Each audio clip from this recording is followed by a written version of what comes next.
Yang lihat pemerintah lagi rame nih bakal melakukan redenominasi. Apa itu tuh? Apa itu? Jadi dia bakal mengurangi 3 angka 0 di belakangnya. Oh, Kayak misalnya ini 100.000. Pas masa transisi gambarnya masih sama tapi jadi angka 100, 03-nya hilang.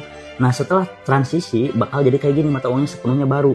Nah, dampak positifnya apa? Yang pertama adalah mempermudah akuntansi dan transaksi. Bayangin dulu kalau kita mau beli apapun ini angkanya gede-gede. Nah, sekarang jadi sederhana, jadi 57,5, 125, 1,5.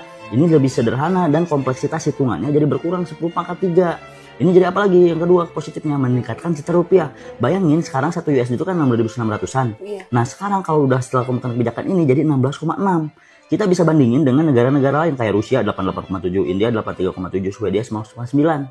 Nah, di sini apa? Jadi kita mirip-mirip nih mata uangnya. Ini bakal menciptakan perspektif psikologis bahwa mata uang kita kuat nih, mirip-mirip dengan negara lain. Bayangin kalau dulu 16.600, sangat jauh sekali.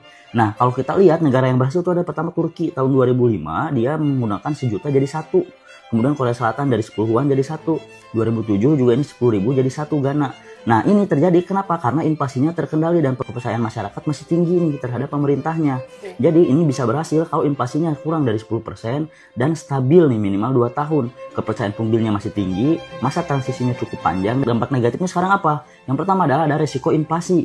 Harga lama kan dulu misalnya 1.500-an nih, harga baru sekarang jadi 1,5. Nah, ini penjual pasti bakal ngebulatin biar gampang. Jadi 2 aja. Nah, jadi di sini udah ada muncul inflasi 33,3%. Padahal misalkan ekonomi lagi baik-baik aja. Jadi ini adalah inflasi artifisial nih. Artinya di sini bakal apa? Menurunkan konsumsi, kemudian menurunkan investasi. Jadi artinya bakal menurunkan ke PDB negara juga. Kemudian negatifnya adalah biaya informasinya yang cukup tinggi. Karena kita kan harus mencetak uang baru 2 kali lagi. Pas masa transisi, pas setelah masa transisi mencetak uangnya.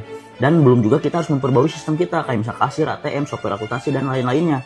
Nah, kalau kita lihat negara yang gagal apa aja? Pertama ada Zimbabwe nih. Dia mengubah dari 1 triliun sampai 1. Ini waktu itu dilakukan ketika inflasinya lagi gede banget, lagi hiperinflasi 10 juta %. Jadi ini kehilangan kepercayaan total nih pada mata uang. Makanya mata uang Zimbabwe udah dipakai lagi ya sekarang. Kemudian ada Venezuela. Dari 100.000 jadi 1. Ini juga dilakukan ketika inflasi negara masih tinggi, 1000%. Dan pemerintah malah cetak uang untuk menutup defisit.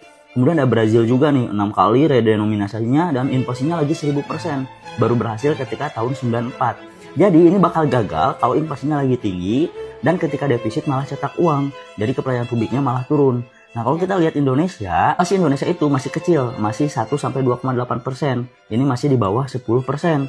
Kemudian pertumbuhan ekonomi juga masih cukup bagus, 5-5,2. Dan kepercayaan publik dari data Kapurbaya ini juga lumayan tinggi.